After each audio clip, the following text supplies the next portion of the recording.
Je remercie très vivement les organisateurs de m'avoir invité à participer à ce très beau colloque Sainte-Geneviève. J'ai beaucoup appris dans ce que j'ai entendu hier et ma communication va faire écho à ce que vient de dire Rémi M. Delacote pour le cadre historique. J'ai choisi de m'intéresser aux images imaginaires de Sainte-Geneviève, comme il me l'était demandé, dans un cadre large. Un grand siècle, les années 1830 aux années 1930, en balayant un panorama visuel allant aussi bien de l'art savant que dans les traditions populaires et l'imagerie la plus quotidienne, en essayant de restituer cet imaginaire visuel, alors j'espère que ça marche bien, voilà, attaché à l'image de la Sainte, dans ce qu'il peut avoir de plus vivace, et bien évidemment je cadrerai de manière plus précise et plus ciblée pour la communication écrite. Je crois que j'ai fait le même choix que mon collègue François de Berniette, qui parlera tout à l'heure, en partant de ce décor du Panthéon qui frappe tellement encore aujourd'hui notre représentation idéale de Sainte-Geneviève pour l'époque contemporaine. Il partira du côté des artistes symbolistes qui s'approprient cette figure de la Sainte et je resterai dans l'univers d'une figuration attachée aux questions religieuses et aux questions nationales, tout à fait en écho d'ailleurs dans le bref plan que je vous propose, partir de ce décor emblématique, le situer dans un cadre plus large, le remettre en perspective dans le renouveau de la piété et des commandes de décor d'église de la Restauration et du Second Empire, puis dans la figure de Geneviève, dans l'imaginaire collectif qui s'affronte autour du roman national, Geneviève au milieu des deux Frances en quelque sorte, et enfin Geneviève patronne de la France dans l'entre-deux-guerres en retrouvant bien des aspects de ce qui a été évoqué. Alors partir de Puvis-de-Chavannes en 1898 au Panthéon, est-ce si évident pour parler de cette image de Geneviève dans ce monde très largement catholique? On a dans cette vision symboliste avec ces lignes d'horizon relevées, ce plan étiré et la silhouette vue en profil perdu de la Sainte dans sa pieuse sollicitude veillant sur la ville endormie, une image superbe qui renvoie à un décor 1898 pour la deuxième intervention de Puvis-de-Chavannes au Panthéon qui n'est plus une église et qui fait aussi très largement écho dans la vie personnelle de l'artiste à l'hommage à la princesse Marie Cantacuzène, sa défunte épouse.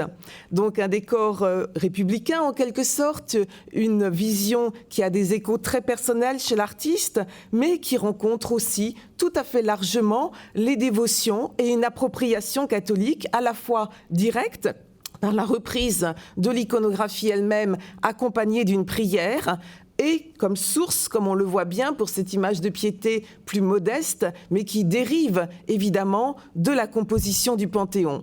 Et un imaginaire qui marque totalement les esprits, tant ce grand décor du Panthéon est emblématique de cet effort pour restaurer à Geneviève une église qui soit digne d'elle et qui relate toutes ses péripéties en l'accompagnant des grands rois et des grands saints qui ont fait la France. Le programme voulu par le marquis de Chennevières en 1874 et dès qu'il prend la suite du directeur des Beaux-Arts précédent, Charles Blanc, frère de Louis Blanc, marquis de Chennevières, dont les sympathies légitimistes sont connues, et de redonner cette valorisation de l'héroïne de la Sainte nationale. Et il demande le programme détaillé à l'abbé Bonnefoy qui vient d'être cité. L'abbé Bonnefoy conçoit un programme religioso-national où ce sont vraiment ces grands héros, à la fois rois très chrétiens et grands saints, qui ont fait la France. Geneviève s'y taille une belle part, elle n'est pas seule, mais je ne parlerai évidemment que d'elle. En vous resituant sur la droite, vous le voyez, la composition, cette deuxième composition 1898 de Puvis-de-Chavannes, Geneviève ravitaille Paris. La précédente, 20 ans auparavant, était consacrée à l'enfance de Geneviève, à sa vie pastorale et à la fameuse rencontre avec Saint-Germain d'Auxerre. Et puis, il faut également rappeler que d'autres artistes ont été appelés à concourir à ce grand décor, comme Élie Delaunay avec Geneviève, rassurant les Parisiens face à l'arrivée d'Attila. Lui aussi a fait l'objet d'une reprise en images pieuses, accompagnée d'une prière qui préexistait et qui rappelle cette importance de Geneviève comme patronne de la France à prier dans les occasions de péril. Et puis, les miracles de Sainte-Geneviève, je crois même que cette représentation-là figure à l'entrée de ce que vous avez pu voir avec la procession de la chasse. Et enfin, la mort de Sainte-Geneviève confiée à Jean-Paul Laurens, d'une esthétique toute différente, beaucoup plus réaliste et naturaliste, où il insiste sur la dureté de le réalisme de cette mort. Et comme l'a montré François de Vergnette, les sentiments anticléricaux de Jean-Paul Laurens se font sentir, et il a un petit peu modifié le programme en écartant la figure de Sainte Clotilde et d'une sensibilité plus royaliste qui s'affirmait dans les décisions initiales. Alors je reviens à cette esthétique de Puvis-de-Chavannes, à cette planéité des supports, à ces formes simplifiées avec ces grands volumes harmonieux qui se découlent dans ces paysages à l'horizon relevé, marqués à l'arrière-plan par un fond de végétaux. Ces teintes très douces qui inspirent une référence à la fresque, à l'univers des préraphaélites, ont séduit les critiques à l'époque et s'inscrivent totalement dans ce que promouvaient depuis le début du siècle les théoriciens d'un idéal de l'art chrétien comme Riot et Montalembert, en retrouvant l'esprit d'Arezzo, de Giotto et d'une sensibilité que montrera très bien Puvis-de-Chavannes un peu plus tard dans le décor de l'escalier de Lyon, l'inspiration chrétienne. Alors cette grande inspiration chrétienne qui a fait le succès de son décor par rapport aux autres plus réalistes et qui se manifeste encore dans cette composition très monumentale, très solide, où Geneviève apparaît comme une colonne déréalisée et idéalisée dans cette grande figure blanche qui ravitaille les Parisiens. Comment la situer dans l'iconographie plus traditionnelle de Geneviève ? Il a certes obéi au programme en calquant la rencontre de Germain et le ravitaillement, mais il l'a dit lui-même très explicitement, et on a les notes de ses réflexions pour le décor. Il n'a absolument pas voulu s'intéresser à des détails archéologiques ou historiques. Ce qu'il veut, c'est donner vie à la Sainte dans une représentation qui frappe l'imaginaire et le quotidien des fidèles, et on ne retrouve à aucun moment dans le Panthéon ce qui nous a été présenté hier par Marie-Hélène de la Mure, c'est-à-dire cette iconographie plus classique, ancienne, médiévale, de la Sainte, avec le cierge que le petit diablotin vient souffler, comme cela nous a été rappelé. Non pas que cela ait été oublié, et lorsque, justement, il est question, dans les années 1850, il a été question de restaurer une chapelle à Saint-Étienne-du-Mont dédiée à Sainte-Geneviève dans un décor néo-gothique pensé par le jésuite Arthur Martin, on y place cette statue d'Achille Valois qui fait référence au trumeau de Sainte-Geneviève que je viens de vous montrer, complété avec le petit diablotin et l'ange et ce cierge qui est évidemment cette lumière christique dont elle est porteuse qui l'anime. Je ne reviens pas sur ce décor de Saint-Étienne-du-Mont et ce qui vient d'être évoqué très bien par Rémienne de la Côte.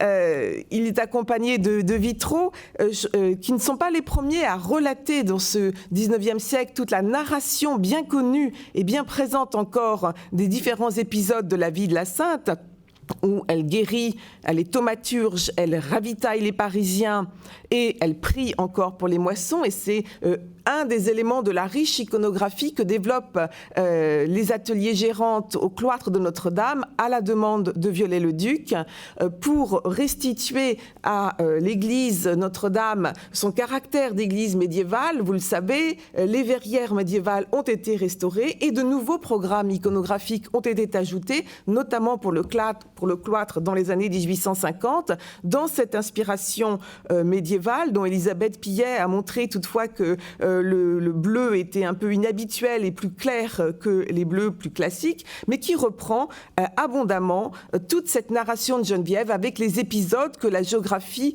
nous a donnés et qui ont été rappelés hier. À Saint-Étienne-du-Mont, un vitrail d'abord d'Édouard Didron que je vous remonte parce qu'il est intéressant. Il est inspiré d'une gravure du XVIIe et on voit encore à côté de Saint-Étienne-du-Mont l'ancienne église Sainte-Geneviève. Et puis financé par l'Institut des Dames de Sainte-Geneviève que nous venons d'évoquer, tout un décor encore en vitraux qui relate ces différents épisodes de la vie de la Sainte. Donc toute cette histoire, dans ses détails, tous ces éléments de la géographie sont bien connus. Et également ce rôle de thaumaturge, à commencer par sa mère, dont elle guérit la cécité. Alors, pourtant, donc ce ne sont pas des épisodes retenus au Panthéon, et donc pas la sainte dans sa vision médiévale, et pas non plus la bergère explicitement, pourtant si chère depuis la fin du XVIIIe à l'iconographie de Geneviève, et Puvis de Chavannes n'a que placé quelques moutons à l'arrière-plan de cette Geneviève enfant en prière dans sa visite pastorale, et pas plus qu'aux détails archéologiques, il ne s'est intéressé à cette iconographie populaire sur laquelle je voudrais revenir brièvement. Là aussi, hier, cela nous a été rappelé, il y a des éléments qui expliquent, soit par un élément géographique dans un légendaire du début du XVIe siècle, d'un miracle de Sainte Geneviève, laissant sa houlette et, pour aller prier, et le troupeau ne s'écarte pas et reste bien près de sa houlette lorsqu'elle revient, soit surtout, comme il vient d'être rappelé, un parallèle avec Jeanne d'Arc et un parallèle aussi avec ces cœurs purs qui sont ceux que privilégie le Seigneur. Et je n'arrive pas à lire la petite légende sur la dernière de ces images de piété que je vous montre, mais il est tout à fait bien précisé que ce sont à ces cœurs purs que l'on veut s'adresser, à peut-être cet idéal de la simplicité de la bergère. Pourtant, je crois que la popularité de cette iconographie de Geneviève en bergère ne doit pas seulement à ces éléments tout à fait plausibles, bien évidemment, et importants. La prégnance de l'imaginaire du berger et du thème du berger dans la dévotion catholique et dans l'iconographie s'impose aussi de façon plus large. D'abord avec le thème du bon pasteur, comme il vient d'être rappelé, et avec la manière dont, depuis la fin du XVIIIe, l'iconographie du bon pasteur a aussi gagné la divine bergère, sa mère. L'iconographie mariale en divine bergère est une thématique extrêmement importante que l'image de piété va développer à profusion et qui vient ici renforcer et par complémentarité magnifier la figure de Geneviève, elle aussi chargée d'âme, elle aussi bonne bergère. Et vous voyez que pour la divine bergère, il nous est précisé, mère du bon pasteur, vous aussi, vous gardez le troupeau. Donc c'est une collusion d'images en quelque sorte qui favorise cette représentation qui continue de s'imposer aussi dans la statuaire de Geneviève avec le mouton emblématique, que ce soit à nouveau à Saint-Étienne-du-Mont, cette figure de Hébert, ou Ernest Guillaume pour le Panthéon. Mais lorsque Geneviève gagne cette place éminente parmi les reines et femmes illustres dans le parcours du Luxembourg, Vic Mercier, je pense, ne place pas de mouton à dessein. Cela aurait été un petit peu trop trivial dans cette galerie des femmes illustres où elle a conquis cette place. C'est une des rares à n'être pas une reine dans ce grand ensemble.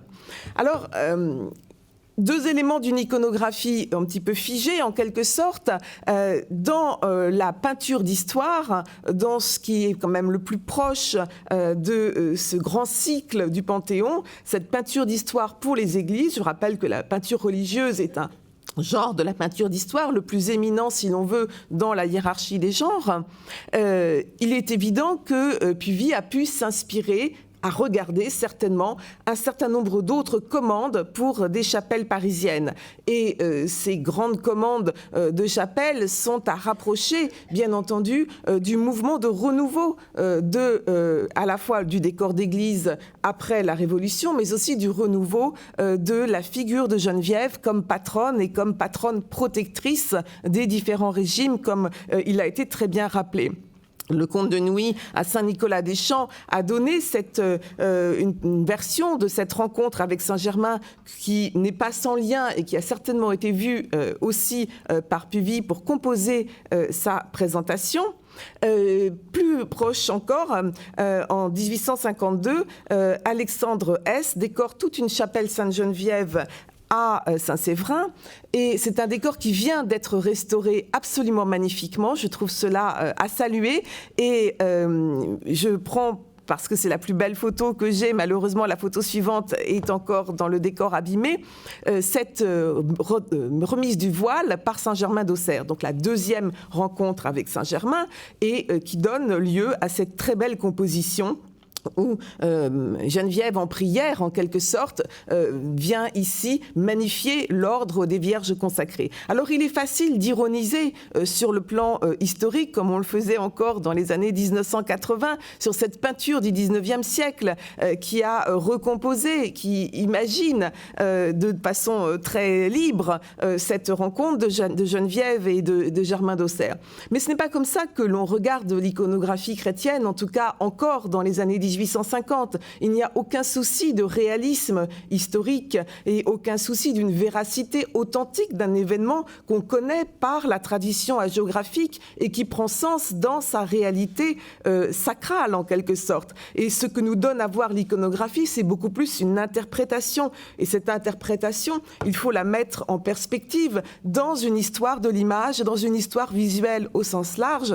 Et c'est cette histoire qui nous permet de croiser aussi bien Alexandre S en 1852 que Benoît Suvet à Saint-Germain de Charonne à la fin du XVIIIe, et évidemment une mise en perspective qui place cette présentation de Geneviève devant Auxerre en écho à la présentation de la Vierge au Temple, et qui développe, comme le fait la géographie avec les parallèles christiques, ici une référence visuelle, un souvenir qui pour les contemporains est tout à fait parlant et magnifie encore cette figure de la Vierge consacrée. Et bien entendu, d'autres aspects sont dans la chapelle de Hesse, le miracle des Ardents, Geneviève en prière et Geneviève distribuant du pain aux pauvres. Ce thème de la protectrice, mais aussi de la mère nourricière de ce peuple est extrêmement important. Distribuant du pain aux pauvres, scène de charité, scène de piété, ici encore en 1852. Sans doute également pour Auguste Pichon, dans le projet qu'il va faire pour Saint-Eustache. Et là aussi, on peut remettre en parallèle la rencontre avec Germain d'Auxerre qu'il donne et celle que nous a livrée Puvis de Chavannes. Et pour le choix final, vous avez vu dans l'esquisse, pardon, j'ai été un peu vite, c'était le thème « Rend la vue à sa mère ». Dans le choix final, c'est davantage à nouveau la rencontre, l'élection, ce moment où la vie bascule. Puvis a dit aussi à quel point il avait été intéressé par ce motif qui fait que l'élection se manifeste, et puis la sainte qui prend pitié des pauvres.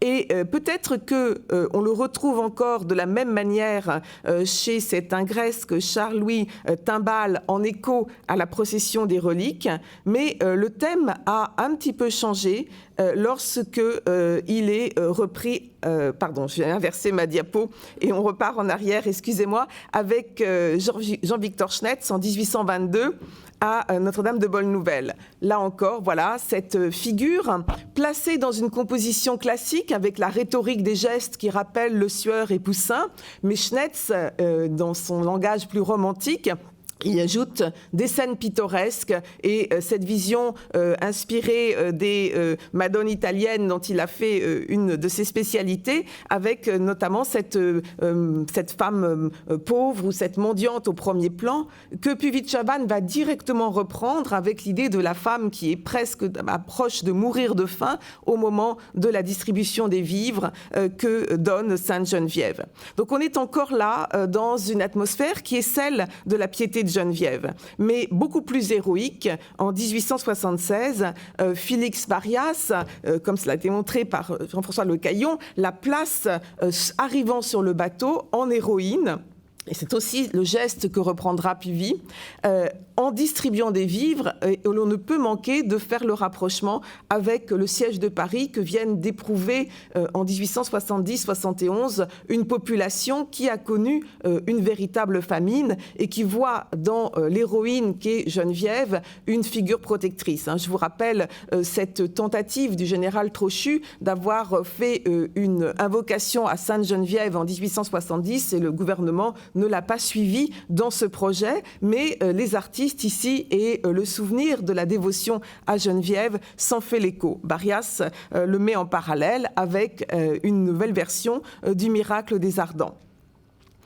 Ce qui confirme cette interprétation plus actualisée du thème de Geneviève, c'est sans doute que dans la même église, le comte de Nouilly, à côté, fait explicitement référence pour Saint Vincent de Paul à la protection de l'Alsace et de la Lorraine. On voit bien comment les thèmes anciens sont relus à la lecture des préoccupations plus contemporaines. Cette petite image de piété synthétise tout cela. On y retrouve à la fois Geneviève entourée des moutons dans un décor qui nous rappelle un célèbre tableau du XVIe au musée Carnavalet dont une gravure plus contemporaine nous a été montrée hier dans les collections de la bibliothèque Sainte-Geneviève.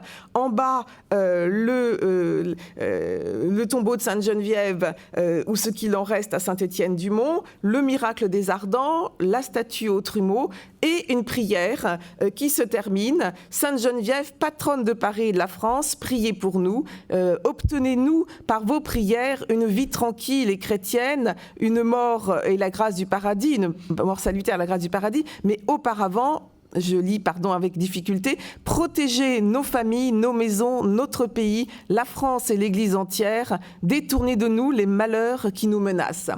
Réaffirmé dans toutes les années 1870-80 et mis sous le patronage ici de l'abbé Perdreau, curé de Saint-Étienne-du-Mont qui vient d'être cité, elle montre cette permanence devant les épreuves et encore plus après la guerre de 1870 de cette invocation populaire à Sainte-Geneviève, même si elle ne fut pas voulue par le gouvernement. Ce gouvernement... Cette Sainte-Geneviève associée au changement de régime, comme il a été très bien rappelé, le gouvernement précédent, finalement, le Second Empire, lui a été très favorable. Je mets en écho deux représentations et deux allégories plus politiques. Celle du baron Gros, commandée en 1811, et vous savez, les péripéties ont fait que ce n'est pas en bas de l'apothéose de Sainte-Geneviève l'Empire qui est représenté, mais les rois de France rétablis.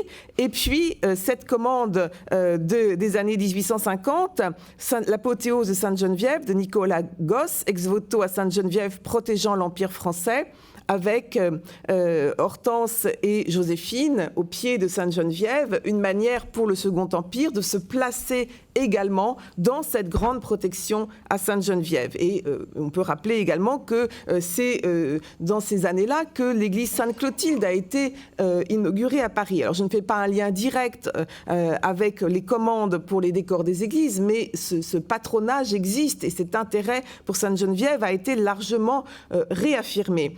De même, l'État a commandé pour l'église Sainte-Geneviève en 1857 à Hippolyte Mindron 2 groupes sculptés, une Geneviève des Arts Mathila et un baptême de Clovis. Donc cette héroïsation de Geneviève est tout à fait importante et du coup elle va perdurer bien au-delà dans les imaginaires populaires de la Troisième République et dans la constitution des grandes figures du roman national. Et je fais le lien entre cette Hippolyte Mindron des Arts Mathila, et également cette peinture à Saint-Gervais, Saint-Protais, où on voit Geneviève en prière, et puis tout proche, rapproché par la composition, l'armée d'Attila et des Huns. Et ce que l'on va trouver ensuite dans ces images ô combien diffusées, ces images, ces chromos publicitaires qui se répandent dans les années 1890-1920 à foison et qui simplifie, qui donne un caractère emblématique et extrêmement sommaire, mais très frappant pour l'imaginaire des écoliers, pour l'imaginaire d'un grand public qui y constitue son album de souvenirs en quelque sorte, comme cette image du chocolat poulain où on voit carrément Geneviève arrêtant les 1. Alors je vous rassure, au verso, puisqu'il faut toujours retourner ces images, un petit texte à la gloire de Geneviève nous précise bien que c'est là forcer l'histoire et que Geneviève n'a pas directement rencontré Attila, mais que c'est sa prière qui nous a protégés de l'arrivée des Huns. Alors Geneviève et Attila, là aussi les spécialistes de la géographie nous l'ont rappelé hier, c'est une des images les plus frappantes, les plus emblématiques, même si il m'intéressait d'apprendre que dans les vies en langue vernaculaire de l'Est, ce n'était pas une des scènes conservées. Mais c'est vrai que c'est celle que l'on va trouver partout, reprise, toutes les marques de chocolat en ont une. Mais ce n'est pas la seule, et je voudrais y insister. Quand on regarde de plus près cette très abondante iconographie des chromos publicitaires, mais aussi des séries religieuses, mais aussi des bons points scolaires, en fait, c'est un univers qui circule de façon très écuménique. Ce sont les mêmes producteurs d'images qui les dérivent, je crois que la diapo suivante le montrera, aussi bien pour les chocolatiers que pour les séries de la Maison de la Bonne Presse strictement religieuses, que pour les bons points d'école. Et vous voyez que Geneviève est évidemment pas la seule, elle est associée à Charlemagne, à Clovis, ce sont toutes des grandes séries, soit séries de l'histoire de France, soit séries des femmes célèbres, soit séries des gestes célèbres dans lesquels elle peut être amenée à prendre place. Mais c'est bien toute sa légende qui nous est racontée. Alors ne faisons pas de jaloux, il y a aussi la chicorée, les perles du Japon qui ont droit à récupérer tout cet imaginaire. Mais on va retrouver sa rencontre avec Germain, l'histoire de l'aveuglement de sa mère et rendant la vie à sa mère, la prière pour les moissons. Tous ces miracles écologiques de Geneviève n'ont pas disparu de la sensibilité, de la vivacité des représentations de la Sainte encore dans les premières années du XXe siècle. Je disais donc que c'est exactement les mêmes images. Vous voyez ici, c'est la légende inscrite dans le cadre laissé libre qui va varier selon qu'on est à la chocolaterie d'Aiguebelle, avec ensuite un argument publicitaire pour les chocolats, bien entendu, ou selon qu'on est dans des bons points scolaires pour l'école républicaine ou bien pour celle des bons pères ou des sœurs. Alors évidemment, dans les manuels scolaires, c'est le contexte, c'est l'explication qui va varier selon les appropriations. Et Christian Amalvi a bien montré qu'il y a là un ensemble de saints qui ont fait la France, qui vont se retrouver partagés, réappropriés des deux côtés, dans ces deux Frances qui ont en fait un passé commun dont elles donnent des interprétations différentes. Et dans un cas, on saluera l'importance du miracle, alors que dans l'autre, le commentaire précisera une simple coïncidence ou une prescience ou un bon sens de Geneviève, supposant que l'armée d'Attila allait éviter Paris et continuer sur Orléans. Donc c'est l'interprétation qui permet ici de voir comment ces images circulent dans un imaginaire commun. Alors en évoquant cet imaginaire commun et ce rôle de Geneviève patronne de la France, j'arrive dans mon dernier temps à ce qui a déjà été rappelé, ces rapports, ces liens avec Jeanne d'Arc. Au Panthéon, toujours, la mosaïque d'Ernest Hébert, des années 1876, terminée par les ateliers Gilbert Martin dans les années 1880, la place en écho à Jeanne d'Arc. Jeanne d'Arc n'est pas encore auréolée, elle n'est pas encore portée sur les autels à cette date. Geneviève l'est, et elles se répondent, puisqu'on est en quelque sorte chez Sainte-Geneviève, on est dans cette église Sainte-Geneviève, qui va devenir le Panthéon.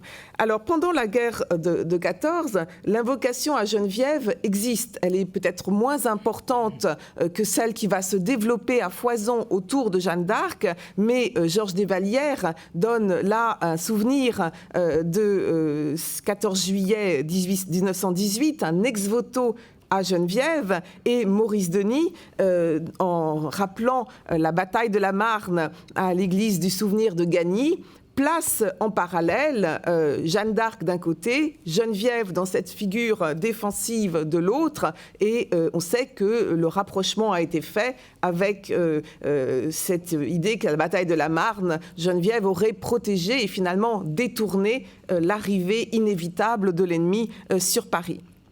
Maurice Denis et Georges Desvallières ont certes magnifié Geneviève, mais si l'on arrive en 1923 à la coupole du Panthéon, alors Geneviève est dans la crypte, mais dans la coupole, c'est bien Jeanne d'Arc qui est en premier plan dans les personnages importants, et Geneviève reprend sa place sur la droite dans le cortège des saints qui ont fait la France, et cette relative place importante dans le cortège des saints, mais il est évident que depuis 1920, Jeanne d'Arc canonisée a pris la place, a pris une primauté. On est loin de cet écho que je voulais vous citer et que je n'aurai pas le temps de citer, des deux bergères. Voilà. Le jésuite Hérol, dans les années 1885, citait Monseigneur Turinaz. Quel spectacle que ces deux bergères, Sainte Geneviève et Jeanne d'Arc, qui se regardent à 1000 ans de distance et qui coopèrent si grandement, l'une à la naissance, l'autre à la résurrection de la France. Eh bien, l'une a clairement là pris le pas sur l'autre. J'ai largement évoqué l'imaginaire des images de piété, des bons points, des chromos.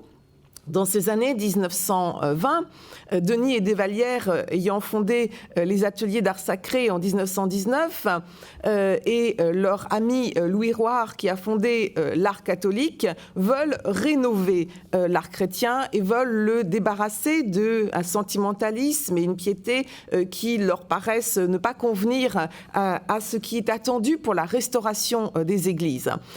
Et à l'art catholique paraît également art scolastique de Maritain avec pour la première édition ce dessin au trait inspiré de l'inspiration chrétienne de Puvis-de-Chavannes. Alors ce sont les grands modèles qui sont donnés à méditer pour ces images de piété. Ingres pour Jeanne d'Arc et cette référence attribuée à Bourdichon pour Sainte Geneviève qui reparaît et qui explique peut-être qu'on voit revenir le motif ancien du cierge et du diable et du démon. À Saint-Pierre de Chaillot, dans ce grand décor extrêmement complexe et magnifique de Nicolas Untersteller en peinture, en fresque, sur béton, Geneviève apparaît deux fois. Une fois dans la statuaire d'Henri Bouchard, simplifiée et stylisée, très monumentale, avec cette référence au petit diablotin et au cierge que l'on retrouve. Elle n'avait pas complètement disparu, mais elle était quand même très diminuée par rapport au thème de la bergère. On la retrouvait également chez Joseph Baye, pris initialement pour Notre-Dame des Grandes Carrières. Et ce qui est intéressant, c'est que quand on passe dans la nef, en écho, on voit le dessin sur béton de Nicolas Untersteller de Sainte Geneviève qui vient se surajouter à l'arrière-plan avec la sculpture de Bouchard. Et le dessin de Geneviève, je lis mal d'ici, est accompagné d'une invocation du livre de Judith. C'est vraiment Geneviève en femme forte, Geneviève qui s'inscrit dans cette lignée des femmes fortes de l'Ancien Testament, qui va dominer dans ce décor des années 30 et que l'on retrouve aussi en vitrail. J'évoque très rapidement cette grande querelle des vitraux de Notre-Dame, ce projet de 12 verriers qui a été présenté au pavillon pontifical à l'exposition de 1937, mais qui, suite à différentes polémiques, n'a pas été mis en place. Voilà le projet de la verrière de Jacques Le Chevalier qui associe Saint-Marcel et Sainte-Geneviève. Hier, Michel Saut nous rappelait le lien des reliques de Marcel et Geneviève. Eh bien, l'iconographie de ces années 1930 s'en souvient et les saints étaient associés en pair par l'ancêtre et Geneviève va bien avec Saint-Marcel.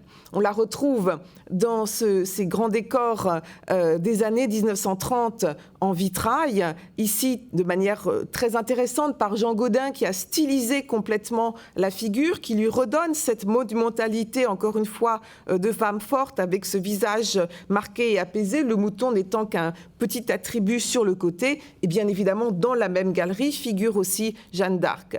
Les Montméjean l'ont redonné en exemple en reprenant le thème de la procession de la chasse. Et pour finir, et je vais un peu plus vite parce que je crois que je dépasse légèrement mon temps, Pauline Ponnier à Saint-Médard qu'il associe cette fois à Sainte-Cécile et qui nous montre une actualisation, une stylisation de la figure de Sainte-Geneviève, avec le navire évoquant la patronne de Paris, dans une vision d'inspiration légèrement cubiste, comme sait le faire Pauline Ponnier, avec une grande douceur encore de cette présence.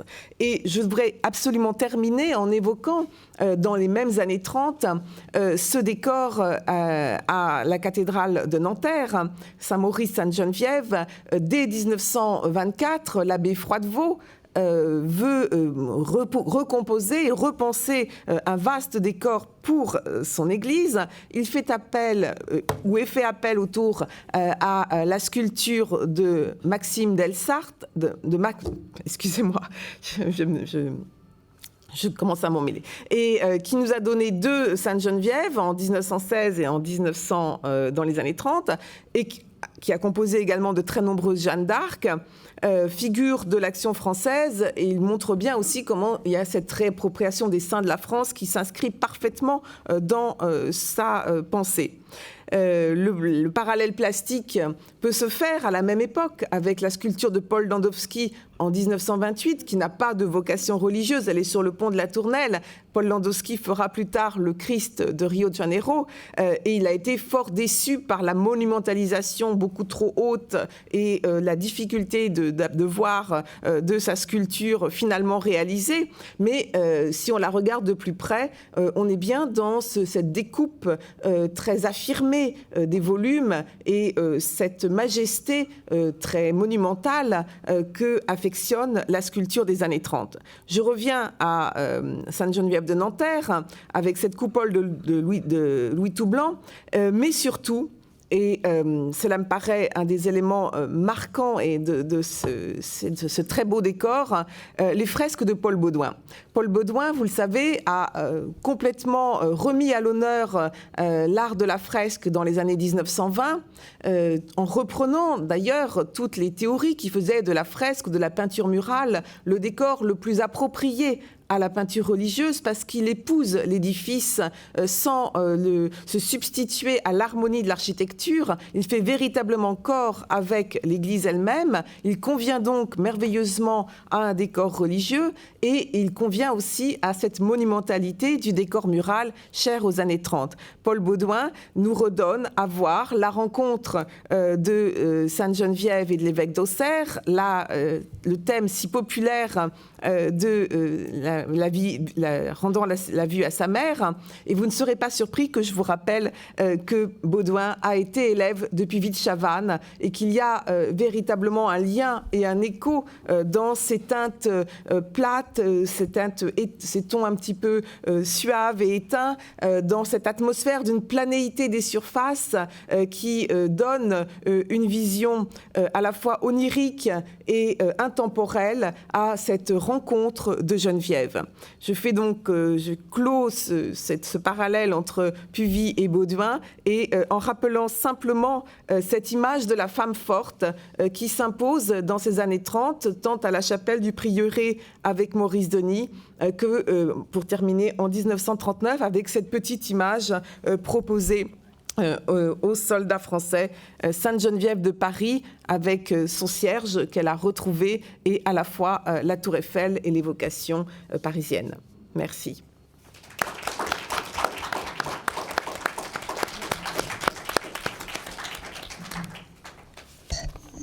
Merci beaucoup Isabelle pour cette intervention extrêmement riche. Nous avons 5 minutes pour des questions. Pardon, s'il y en a. Non, mais c'est très difficile quand l'intervention est aussi riche de dire voilà, il faut couper parce qu'on se dit malheureusement ça va s'arrêter. Bon, donc non, il n'y a pas de mal. Nicole Berriou. Je voudrais d'abord remercier Isabelle d'avoir fait une place singulière aux petites images de dévotion dont on redécouvre aujourd'hui l'importance comme documentation historique. Et c'est d'ailleurs Isabelle qui a écrit l'introduction à un livre qui vient de sortir, qui est, je crois, extrêmement important pour donner sa place réelle à cette production sur les images de dévotion vues dans une perspective européenne au XIXe siècle. Et je pense vraiment qu'on est là un peu dans un tournant aussi de la recherche historique, et on est tout à fait dans la volonté du colloque de marquer les avancées. Alors ça m'a fait penser à quelque chose en relation avec la question qui a été posée tout à l'heure à Rémi M. Delacote à propos des missions et de l'image de Geneviève dans les missions. Est-ce qu'il y aurait le moyen en particulier de voir s'il existe une production d'images qui, par définition, sont très mobiles, qui s'adresserait à des pays de mission? Je me pose vraiment la question après avoir vu le panorama, parce que j'ai quand même l'impression très forte que les images de Geneviève sont très françaises, très nationalistes, et dans cette mesure, peut-être même est-il difficile de les rendre suffisamment universelles pour qu'elles parlent autant à des pays de mission. Mais je me trompe peut-être, parce que c'est vrai que dans les terres de mission qui étaient aussi des terres de colonie, on parlait volontiers de nos ancêtres les Gaulois et de la France comme notre pays. Donc je me trompe peut-être. Mais j'ai quand même l'impression, dans le panorama qu'on nous a montré, qu'on est là dans des mondes différents. Isabelle, oui, vous le dire. Merci beaucoup. D'abord pour le rapport avec l'imagerie de grande diffusion, qu'il s'agisse des images des piétés, des bons points, des chromos. Je pense que c'est important de ne pas la couper de l'art savant, parce que d'abord elle y trouve des modèles, des sources, elle les retravaille, elle les recompose, et elle est parfois source elle-même. Il faut aussi le rappeler, j'en ai pas donné d'exemple là, elle peut être aussi source de grands modèles. Donc c'est un univers visuel complexe. Et ce ne sont pas des univers séparés. Et ce sont les mêmes qui vont aller faire leur dévotion à Saint-Étienne-du-Mont dans un ensemble néo-gothique très finement composé par le père Arthur Martin, et qui vont, en sortant, acheter des petites images de la Bergère diffusées par Boisse-le-Bel. Donc ce sont pas, c'est une unité de pratique et une unité visuelle qu'il m'importait de rendre. Peut-être l'ai-je fait de façon un peu trop rapide en ayant voulu cadrer trop large, mais je repréciserai les choses. Alors pour la question des missions étrangères, je crois que c'est tout à fait juste. Dans les années 30, il y a en 1931 la grande exposition coloniale, par exemple, pour lequel les artistes des ateliers d'art sacré que j'ai évoqués ont fait de nombreux décors, ont produit des images aussi. Je n'ai pas vu de Geneviève là-dedans. Je pense que, et même l'iconographie la plus riche et la plus développée, elle est quand même autour du bassin parisien. Ce qui ne veut pas dire qu'il n'y ait pas, évidemment, des Saintes Geneviève en pied avec le mouton ou le cierge dans toute la France, bien entendu. Mais cette affirmation de patronne de la France, c'est une affirmation qui est nationale, qui est politique, comme l'a rappelé Rémi M. Delacote, qui est davantage postulée que véritablement vécue dans l'ensemble du territoire. Je crois que Laure Beaumont-Maillet, dans son livre paru en 1982, avait compté 70 paroisses, paroisses dédiées à Sainte-Geneviève, ou églises paroissiales dédiées à Sainte-Geneviève. Je dis ça un peu de mémoire. C'est beaucoup et c'est pas beaucoup en même temps. C'est-à-dire qu'effectivement, ça dépasse le cadre parisien, mais c'est quand même une sainte qui est attachée à une série d'événements et une vision nationale, mais plutôt en projet politique, en dévotion très populaire dans toute la France. Et en tout cas pas missionnaire. Peu missionnaire. Mais ça serait à vérifier, bien évidemment. Merci. Est-ce qu'il y a une question? Oui. Alors, allez-y. Oui, bonjour. Merci beaucoup pour cette communication. Ça va faire un petit peu écho à la question que je voulais poser tout à l'heure à Rémi M. Delacote, donc finalement ça tombe bien. Est-ce qu'on a une idée de la part du budget que représentaient les commandes à la fois pour ces grandes fresques, etc., dans les églises, et les commandes d'images de dévotion plus populaires qui s'accompagnaient peut-être, je ne sais pas, de médailles aussi qu'on pouvait distribuer. Quelle était la part de budget? Ça représentait un gros budget? C'était un budget un peu à part? Est-ce qu'il y avait un réel investissement dans ces images ou c'était ensuite un effet iconographique qui était rendu par le choix, par exemple, de l'artiste qui était choisi? Enfin, comment ça s'articulait au niveau du budget Et en fait, on parle de plusieurs budgets, alors je vais sûrement très mal vous répondre. On parle soit des grandes commandes d'État, soit du budget des fabriques, soit du budget de la ménagère pour s'acheter des images de piété. Donc je ne sais pas de quel budget vous voulez parler, peut-être que c'est quand même très différent.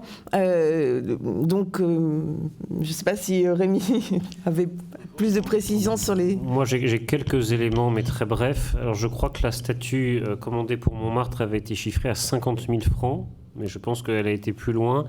Et le curé de Saint-Étienne-du-Mont explique, dans les années 1890, il explique ça à l'archevêque, il dit que les dames de Sainte-Geneviève ont financé cette statue pour 40 000 francs. Ce qui veut dire d'ailleurs que la souscription populaire n'a pas dû énormément rapporter. C'est les dames de Sainte-Geneviève qui ont dû contribuer. Voilà, ça vous donne une idée du coût que cela peut représenter. À Saint-Étienne-du-Mont, il faut savoir que c'est une paroisse pauvre. La fabrique est très pauvre et régulièrement, la question du budget se pose. D'ailleurs, l'abbé Perdreau, qui est nommé en 1875, est là pour rétablir les finances. En fait, il ne s'en cache pas. Les dons augmentent et affluent de nouveau. Je crois qu'au début des années 1880, il obtient 19 000, 20 000 euros francs de dons par an. C'est ce qu'il explique en tout cas à la chapelle de Sainte-Geneviève. Mais alors toujours avec des problèmes, parce que qui gère les dons après, ça, c'est tout un problème. Donc il y a des dossiers. Mais je ne pourrais pas vous en dire plus, j'ai pas vu de budget spécifique pour ce genre de choses.